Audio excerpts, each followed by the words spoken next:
TransUnion. Nicholas, good evening to you. I mean, it seems a kind of contradiction, if you will. Prices are lower. Vehicle price inflation, obviously, that means significantly lower, but people are still not budging. Explain. So basically what's happening in the vehicle market is that with all the extras like insurance, petrol prices, or all of that increasing, the manufacturers need to stimulate this market. So consumers are basically buying themselves out of the market and delaying purchases, but manufacturers are trying to stimulate them with deal assistance, trade assistance, discounts on new vehicles. That's how they're using this to stimulate the market. Sure, I understand that as far as the new vehicle sales might be concerned, and as I've outlined in my introduction, there are big macroeconomic factors that are at play, but why aren't we buying used vehicles? So used vehicles, over this last 2 years, consumers have moved into the used vehicles. So just remember, a new vehicle will become a used vehicle at some point. Yeah. Well, obviously it would.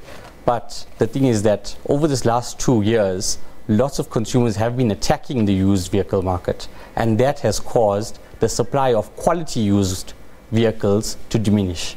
And that has caused, so basically, the South African consumer will not buy a 2015 vehicle with 200,000 kilometers on the clock. But all those ones that had 60,000 to 80,000 are gone now. It's very difficult to find, and that's why dealers can call a higher price on these vehicles. Does that mean perhaps that there are opportunities here in terms of used vehicles with an extended life cycle? In other words, as you say, consumers are looking for guarantees. No one is going to spend lots of money on what they may think is a dud. But could that be something that creates opportunities for other players that might come in and say, we will offer service to you, we will offer backup assistance should you buy those cars? So there is talks about the manufacturer warranty falling off and other people. So basically, if you have a BMW vehicle, you have to go to BMW to service it and do all the vehicle checks on it. But there's a new law coming in where you don't have to use BMW. So there is a market that can be attacked right now. There is a gap there, and the panel beaters that aren't BMW approved and Merck approved can panel beat your vehicle and can service your vehicle without you losing those warranties. But in a way, it's a contradiction in terms, because of course the manufacturers want you to purchase new vehicles. Hence, cars have a definitive life cycle. So that puts us back, at square one, so to speak.